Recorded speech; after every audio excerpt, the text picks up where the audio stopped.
galera, eu me chamo Arlene e você está no canal Vasco Meu Mundo para mais um giro de notícias do nosso Clube de Regatas Vasco da Gama. Antes de começar, eu quero estar pedindo para você que não é inscrito e está aqui pela primeira vez, inscrever-se, vir fazer parte da família Vasco Meu Mundo para ficar sempre por dentro das notícias do nosso gigante na minha voz. Deixar o like no vídeo que vai estar me apoiando pra caramba também. E o principal, ativar o sininho das notificações para sempre ser notificado pelo YouTube quando eu postar novos vídeos aqui. Eu tava dodói, por isso que eu não gravei 2 dias aqui, passei 2 dias ruim. Agora que eu tô um pouco melhor, mas ainda tô dodói. Passei 2 dias com a garganta muito inflamada, uma virose terrível, doía tudo. Então eu não consegui estar gravando, né, aqui para você que me acompanha sempre, mas tô de volta para trazer notícias quentinhas do nosso gigante para você. Então, sem mais delongas, eu vou direto ao ponto, que é falar sobre Juventude e Vasco, que se enfrentam na noite dessa quarta-feira, às 20 horas, no Alfredo Jaconi. A partida é válida pela 10ª rodada do Campeonato Brasileiro. A boa notícia é que Lucas Piton foi relacionado para a partida. O lateral esquerdo do Vasco teve problemas gástricos minutos antes da partida contra o Cruzeiro no domingo e foi cortado de última hora da relação. A presença de Piton entre os titulares, no entanto, é dúvida. O lateral ainda não estava se sentindo bem nessa segunda-feira e foi poupado dos treinamentos. Caso ele não melhore, Vitor Luiz será mantido na posição. Vitor Luiz, que por sinal fez um bom jogo, né, diante do Cruzeiro. Não pude gravar o pós-jogo devido a Tadodói, né, mas ele fez um bom jogo. Verratti, infelizmente, será desfalque por suspensão e deve ser substituído por Cleiton. Praxedes e Rojas também seguirão fora. O meia se recupera de uma lesão muscular na coxa direita, enquanto o zagueiro está seguindo o protocolo de concussão. Rojas sofreu um corte extenso na cabeça na partida contra o Palmeiras. Não teremos também o Dimitri Payet contra o Juventude. O meia seguirá em recuperação no Rio de Janeiro para tentar voltar o quanto antes, mas infelizmente a lesão na coxa direita que tirou o Payet de ação do Vasco pode fazê-lo perder mais jogos que o previsto. Fora das 2 últimas partidas dessa quarta-feira contra o Juventude, o francês também não deve retornar no fim de semana, diante do São Paulo no sábado. Ele está em trabalho de transição para retornar 100% fisicamente.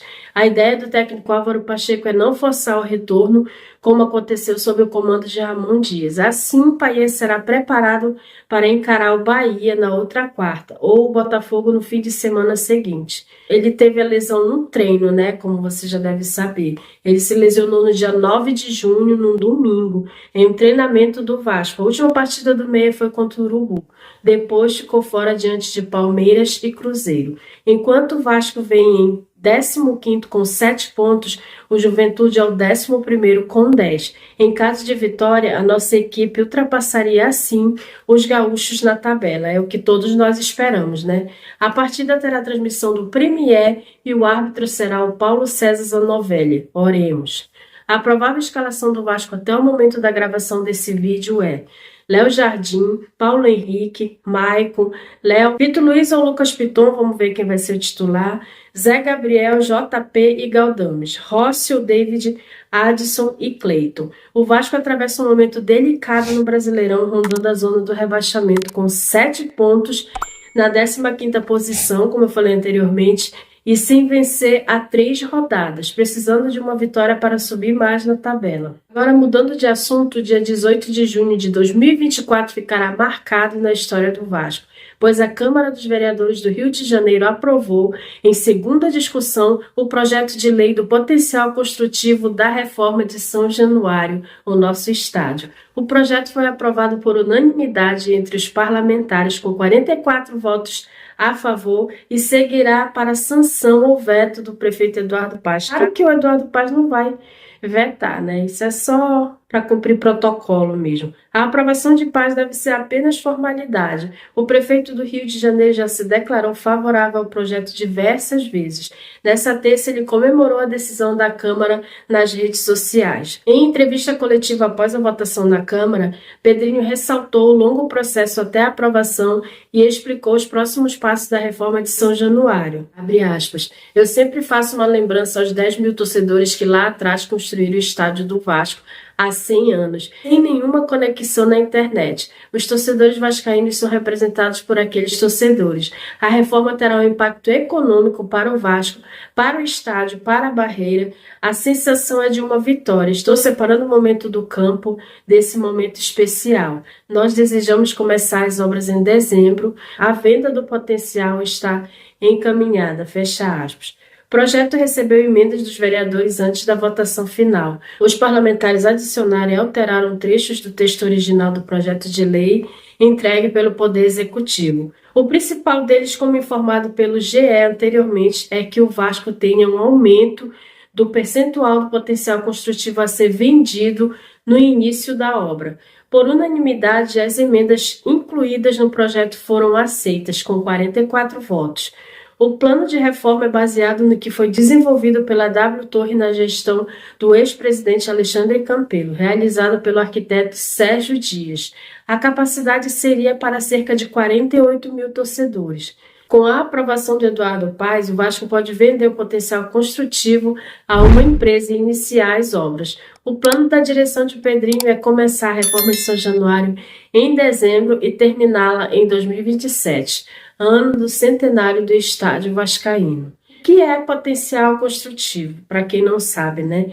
O potencial construtivo diz o quanto você pode construir em seu próprio terreno, respeitando a zona da cidade em que ele está localizado. Toda cidade tem um plano diretor com as características de cada região, e cada uma dessas áreas tem regras próprias para a construção. O terreno onde está localizado São Januário, por exemplo, é enorme e tem grande potencial construtivo, mas o estádio não demanda a utilização de todo esse potencial. No projeto de lei aprovado na Câmara, o Vasco recebe a autorização para que essa capacidade de construir a mais seja transferida para outro local, no caso, um terreno na região da Barra da Tijuca. Após a sessão, o presidente do Vasco, Pedrinho, tratou de questões administrativas do clube e da SAF. O ex-jogador disse em entrevista coletiva que as luvas de negociação de jogadores estão atrasadas desde o ano passado e revelou que o camisa 10 do Vasco, Payet, ainda não recebeu pagamentos referentes ao mês de março. Veja. As luvas estão atrasadas desde o ano passado. Desde o ano passado. A minha relação com o Payet é ótima. Ótima. A dívida que o Payet tem é a de março. Não fui eu. Todos os compromissos que eu assumi, eles estão sendo honrados. A SAF foi criada justamente para ela dar estabilidade através de uma empresa que seja saudável financeiramente e que passe saúde financeira para o clube. E isso não aconteceu. Então tem gente preocupada com o aporte, é muito além disso. Só que, como o movimento foi muito identificado de uma forma muito antecipada, a gente já está estruturando, já há muito tempo, uma operação financeira para honrar todos os compromissos e dar estabilidade. E é isso que eu estou fazendo. Então, já identificado o problema da SAF, nós estamos honrando com os salários em dia, nós pagamos luvas atrasadas e vamos continuar fazendo isso até o final do ano. Então, o que eu estou levando para o clube é estabilidade financeira e de gestão. Não estamos tendo desempenho esportivo por enquanto, esperamos que isso mude. Eu estou muito seguro de tudo que eu estou falando para vocês. Né? Como foi dito, a 777 aportava todo mês um dinheiro para pagar os salários. Eu não vou falar que é mentira para eu não ser duro, tá? Mas isso é uma informação errada, equivocada. Pedrinho ainda pediu para que canais vascaínos não publiquem notícias falsas. Veja. Não prejudiquem o Vasco, porque são plantadas e conectadas diversas e diversas mentiras, diversas e diversas informações erradas. E são canais de vascaínos. Não façam isso com o torcedor vascaíno. Não façam. Fala a verdade com o torcedor vascaíno. Dentro da sua pergunta, a questão é o seguinte: a SAF está quebrada. A SAF está quebrada. Então tem gente preocupada com o aporte, a SAF está quebrada. E eu já sabia que isso ia acontecer muito antes, por isso que nós tivemos que fazer intervenção com a liminar. Isso é um ponto. As luvas estão atrasadas desde o ano passado. E mais uma notícia para você que me acompanhou até aqui é que o Vasco procurou informações sobre o zagueiro André Ramalho, de 32 anos, que foi campeão holandês pelo PSV na última temporada. O contrato dele acaba no dia 30 de junho de 2024 e ainda não há movimento para renovação. André começou sua carreira no Red Bull Bragantino, mas saiu cedo para o futebol da Áustria, onde foi multicampeão jogando pelo Red Bull Salzburg. O sucesso fez ele chegar ao futebol alemão, passando por Mainz e Bayer Leverkusen. Tem facilidade para atuar em todas as posições da zaga e também de volante, já que é considerado um defensor de boa técnica, além de ser ambidestro. No Brasil, o Internacional também monitora a situação. 2 clubes do futebol português também sinalizaram propostas para André Ramalho. Na primeira sondagem, o Vasco entendeu as condições e agora estuda apresentar uma proposta oficial com a ideia de melhora do time na segunda janela para convencer o zagueiro a fazer parte do projeto. A gente tem que torcer para que o Vasco forme, um time mais competitivo nessa segunda janela, porque o que está aí, infelizmente, não dá. A gente tem que reforçar com urgência. No mais é isso. Você que for comigo até o final do vídeo, deixou o like para fortalecer meu canal. Se inscreveu se não é inscrito e está aqui pela primeira vez. Ativou o sininho das notificações para sempre ser notificado quando eu postar novos vídeos aqui. Se fez tudo isso, meu muito obrigada. Tamo junto. Isso aqui é Vasco. Vamos por mais. Já falei demais. Eu tô muito rouca. Minha garganta já tá coçando agora, por sinal.